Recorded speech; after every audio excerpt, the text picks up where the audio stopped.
Welcome to Whispering Pines Shetland Sheep Farm. Our flock is known for their soft, crimpy, fine wool, produced solely for hand spinners to enjoy. Today we're at the skirting table, preparing another fleece for our annual fleece auction. This video will give you a hands-on look at every possible aspect of the fleeces I am offering in this year's auction. I'll be talking about the quality of the fleece, my recommendations for processing the wool, and I'll share some information about the ewe that donated this lovely fleece.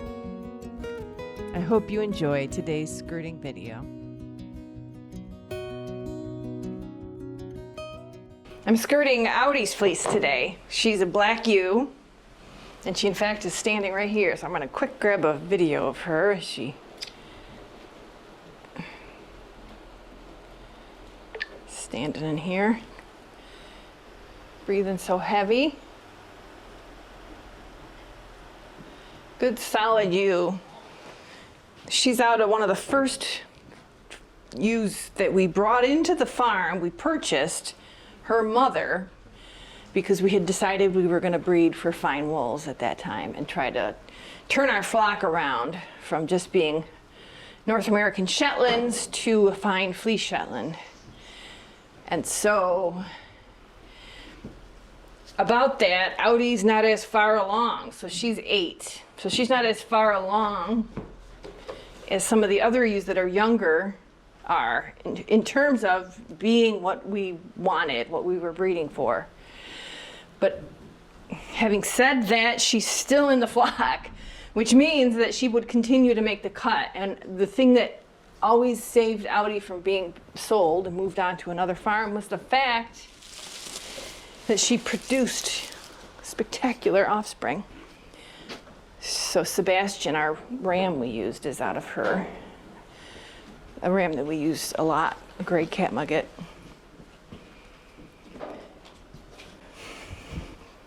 So Audie is a black ewe. She's out of a black mom and a brown sire, and the sire is spotted. She carries spots, and a lot of her lambs were spotted, including Sebastian.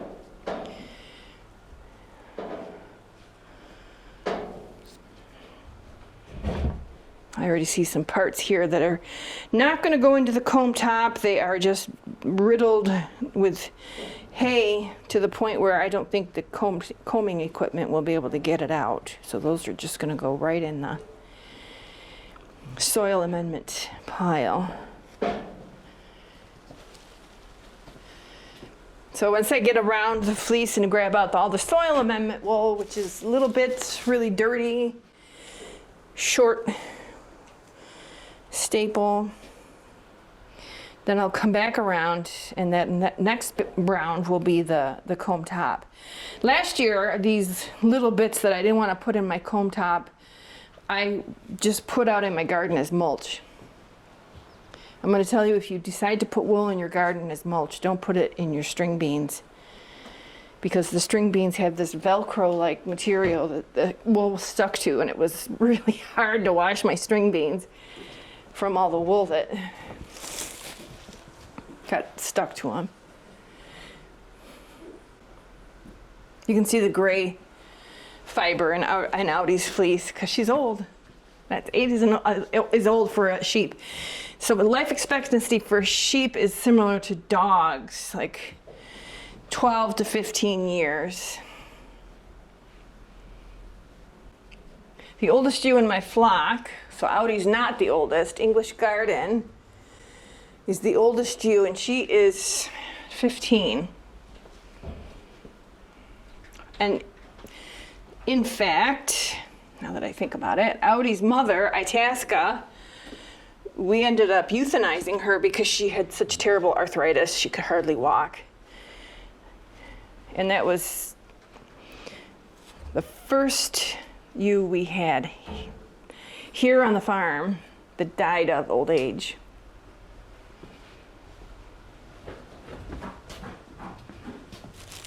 Kind of a sad topic, isn't it?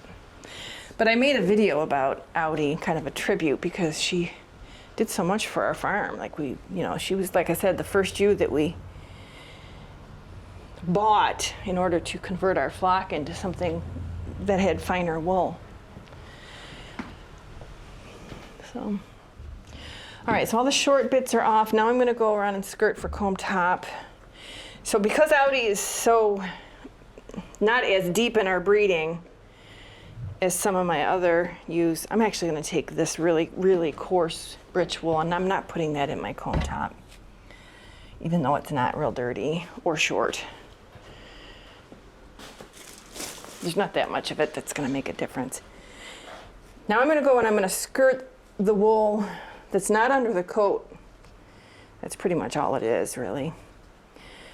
So it's not super clean like the wool is that is under the coat, protected from getting bits of hay and poo. And even too, I've seen the sheep, sorry, I didn't mean to shout, but even too, I've seen where the sheep, when I'm working with them, they'll jump on top of each other, and so they'll get their poopy feet all on their backs.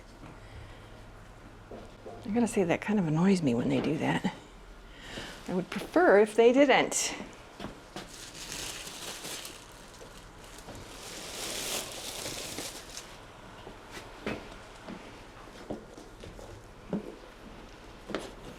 Hey, Mabel.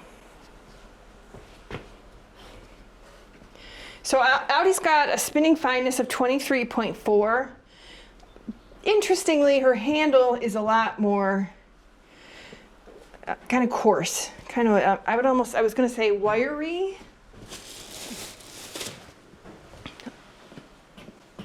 I don't know, it's soft. Maybe it's just because I know she's old and like I can see some of the dark gray wool, or not dark gray, the light gray wool that kind of exposes her age. All right, that's a fleece right there. That's a black fleece. Some people ask me about if they are Shetland black. I have no idea. I don't know what that means. She is what she is. All my blacks are a little bit different. If you spun up Audie, you'd probably get like a gunmetal gray, like a dark gray that looks metallic because of all the silver fibers in there. What are you doing, Mabe? All right, so we're gonna. I get the question too, you know, like what kind of spotting pattern is it? This is gonna sound really arrogant, but I don't care. I'm so focused on hand spinners. If it doesn't relate to something a hand spinner needs, I really don't care. Who cares if it's Burr Sugget or Schlamingo? I mean, there's so many different spotting patterns. A lot of them I think are just made up. But the ones I know of that I refer to, I talk about smerslet, which is your head and your nose. You can have a blaze, or it could just be the head and the nose. That's smerslet, and yuglet is the panda eyes. And then there's flecket. Okay, so there's maybe a couple more. Flecket, which is like really randomly spotted. So Mabel actually is flecket. If you look at her, when we get to her fleece, I'll point that out. But there are other patterns, and I just don't care. I've kind of shied away from spotted fleeces. I don't like them. I feel like there's a lot of sorting you got to do, and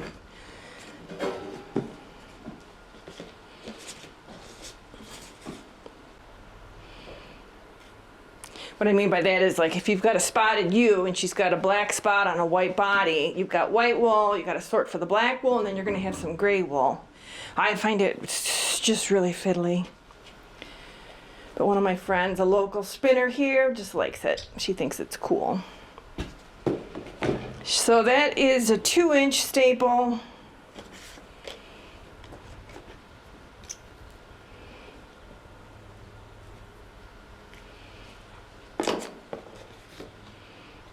Oops.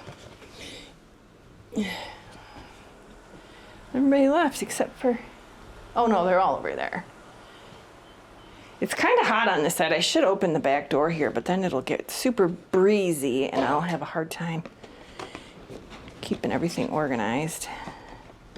All right, guys, I'm gonna staple now, so don't freak out. Last time I did this, they all jumped. They didn't like it, did they?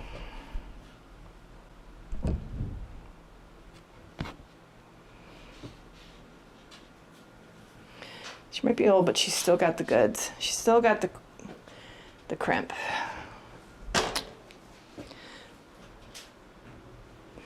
Okay, let's flip it over and look at skirting quality now. Somebody asked me about felting. Do the tips get felted when you have a coat on? The tips do get blunted. They don't felt, but they get really blunt. And there's a couple things about the coats we use. So the supplier for coats, he offers a thicker denier. That's just the thickness, the measurement. And a thinner one. The thinner one we were finding were ripping. Then I discovered a nail sticking out over by the stairs where they rub against it. They had rubbed the wood down so much that the nail started to stick out. And so that was how they were ripping the coat. So I went to a thicker denier. And I only put it on a few of them because I was missing that one particular color. And then tips did get pretty matted. So I go back to the thinner denier and we just make sure there's no nails sticking out.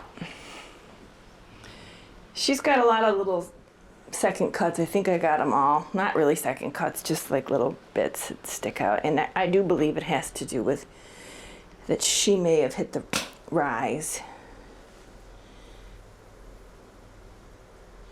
But I'm not feeling any weak spot or anything. So I'm going to say shearing quality is okay.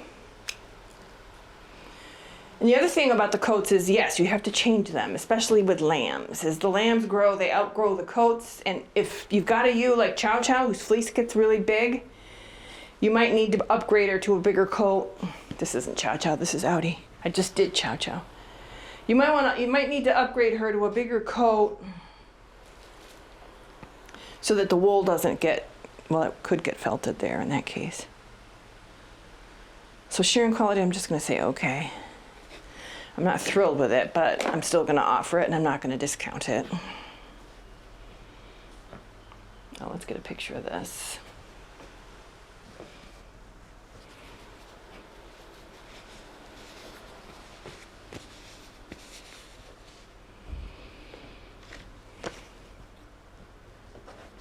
I had a little setback today when I was editing the videos. I was doing Wrexham, Lucretia, and Leighton. They were, because I'm doing them in batches of 3, because I get sick of it after that. And I couldn't find the footage for Lucretia. I used 2 cameras. I used my GoPro for the close-up shots, and then I used my Canon on the tripod for this shot right here. And they were both not, I must not have pushed the button. I was pretty disappointed, so I'll just have to do a lower, not a skirting video, but I do want to do a video where I talk about Lucretia's fleece because it's so nice. I was really disappointed that I screwed that bit up. Her fleece is more chunky. It's coming in little chunks, which will make it super easy to grab in order to flick. So the locks are very compact. What do we have here? Some comb top wool. Okay, it's gonna get a weight.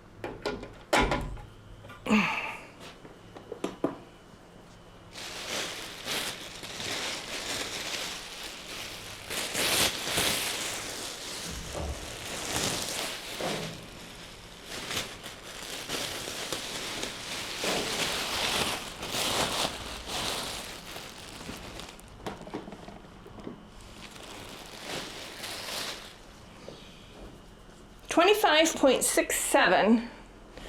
So Audie's fleece weighs 25.67 ounces.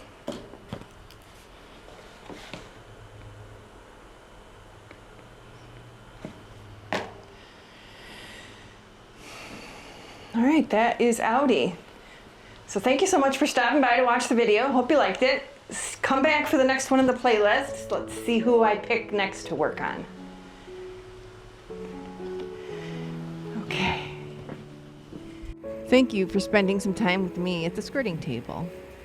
If this fleece spoke to you, and if you want to be notified when the fleeces are available for viewing on the website, scan this QR code to be taken to my mailing list sign-up form on the website. Or scroll down to the description of this video for a link to the sign-up form on my website. Thank you so much for stopping by. I hope you can come back soon.